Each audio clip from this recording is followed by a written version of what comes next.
còn chưa lối hẹn hò.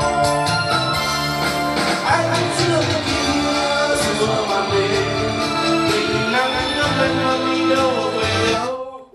Được.